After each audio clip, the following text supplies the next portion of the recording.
सबसे पहले तो भिवानी परिवार मैत्री संघ को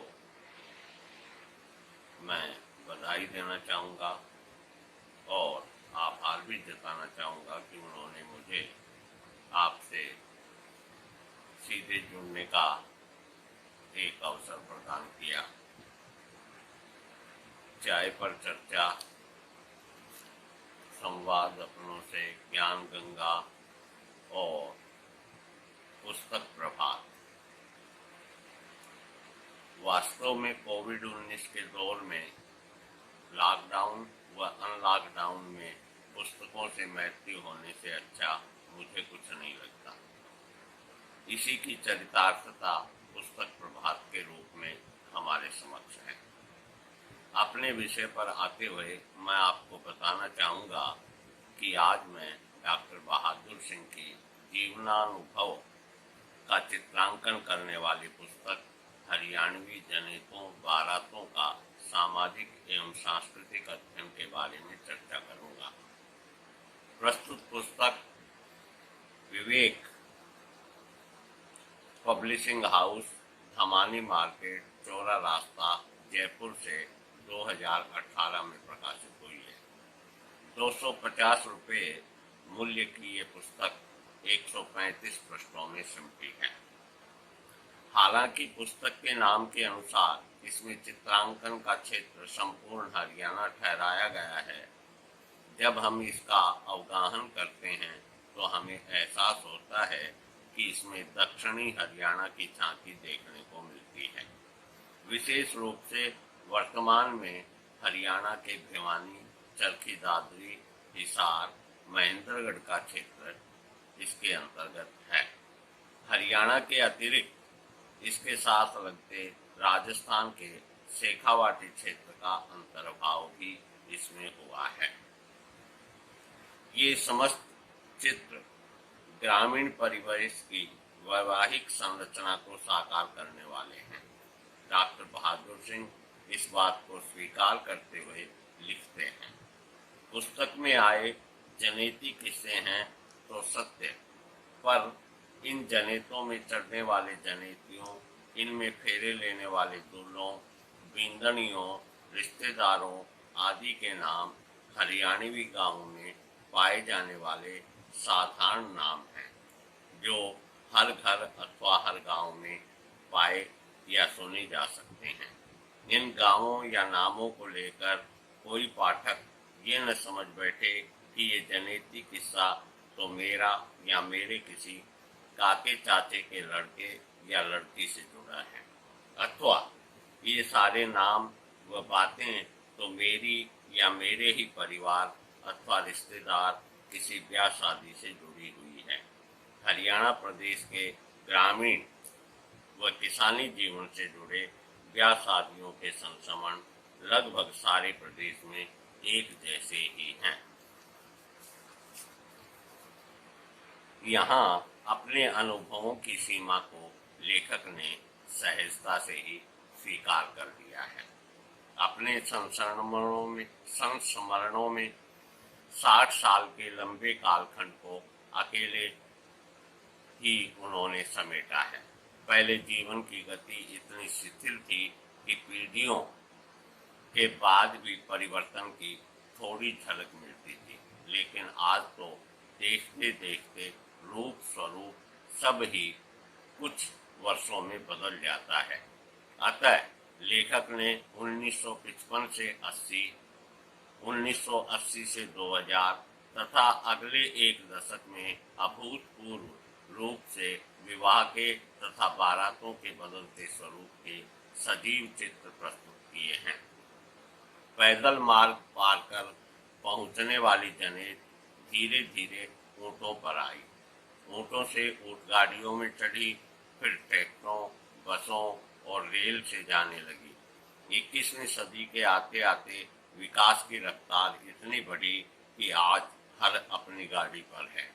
लेखक ने अनेक बारातों का चित्रण करते हुए उनके पहरावे, खान पान आदि की स्थितियों का बारीक अध्ययन प्रस्तुत किया है। विवाह की तैयारी, आने वाली समस्याओं तथा रूठना, मनाना मुंह दिखाई के रिवाज, फेरों का वर्णन, बींद बींदनी के व्यवहार, जीवनवार, जिम्मनवार, हंसी ठट्ठे जैसे हरेक पक्ष को उजागर किया गया है।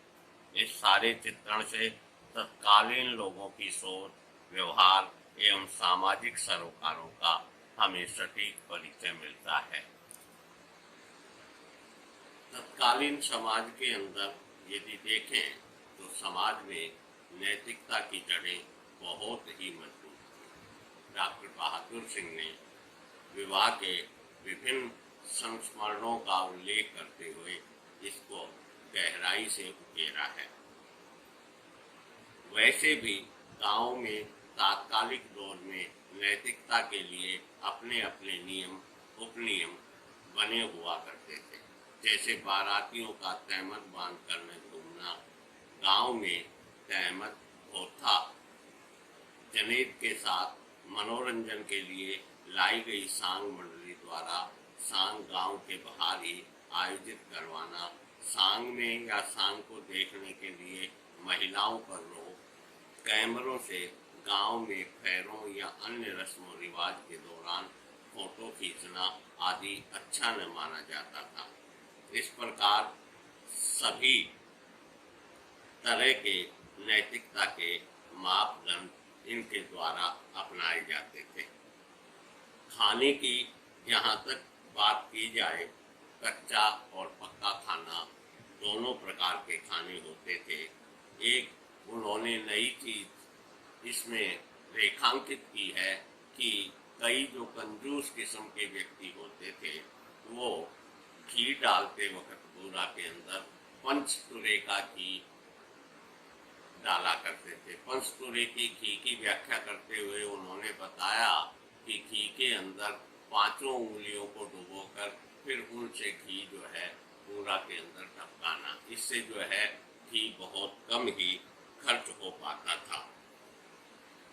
उस समय बिजली की व्यवस्था पर्याप्त नहीं थी।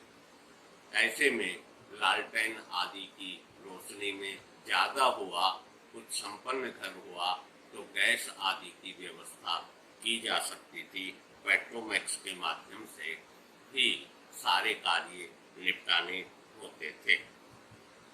जो परिवार बहुत गरीब और गुर्बत में थे उनके ब्याह के खर्चे के लिए लोग गांव वाले किसी साहूकार या संपन्न व्यक्ति के पास उनका ब्याह उठवा देते थे और वह ब्याह जो है पवन्नी के ब्याज पर उठवाया जाता था। पवन्नी का ब्याज का सामान्य सा अर्थ ये था कि प्रति सैकड़ा प्रति मास के हिसाब से 1 रुपया 9 आने का ब्याज जो है उससे लिया जाता था और 2 से 3 साल या 4 साल के अंदर जो है इस रकम को उसे लौटाना होता था। सामान्य रूप से बींद और बींदनियों अर्थात वर और दूल्हे की उस समय आयु का कोई मापदंड नहीं होता था, न ही उस समय ग्रामीण परिवेश और किसानी परिवार के अंदर जो है इस चीज के ऊपर विशेष बल दिया जाता था। केवल जो है लड़के और लड़की की सबलता और कार्य कुशलता को ही प्राथमिकता प्रदान की जाती थी। यहाँ तक कि जब कोई बारात जाती थी और उस घर के अंदर यदि कोई लड़की ठीक जुट गई और बारात के अंदर कोई लड़का युवा ठीक सा है तो उनके विवाह भी वहीं पर तय करके फेरे दे दिए जाते थे और इस तरह बारात को एक दिन और आनंद के माहौल में वहां गुजारने को मिलता था। शराब की बात यदि की जाए तो गांव वालों की तरफ से जिस गांव के अंदर बारात जाती थी और बाराती दोनों के अंदर ही कुछ ऐसे व्यक्ति होते थे जो शरारती होते थे। जैसे गांव वाले यदि ट्रैक्टर के अंदर बारात आई है तो ट्रैक्टर की लीक के अंदर जो है गड्ढा खोद करके उसको पत्तों आदि से ढक देते थे और जब ट्रैक्टर गुजरता था तो वह उसके अंदर धंस जाता था। इसी प्रकार से ट्रैक्टर की हवा का निकाल देना, जिस हवा को भरने की व्यवस्था आसपास दूर दराज तक बमुश्किल मिल पाती थी। ऐसे अनेकों उन्होंने किस्से जो हैं, रोचक किस्से प्रस्तुत किए हैं। अपनी पुस्तक में उन्होंने बारात के स्वरूप और विवाह के विभिन्न रस्मों रिवाज के और साधनों के बढ़ते स्वरूप पर विशेष रूप से प्रकाश डाला है।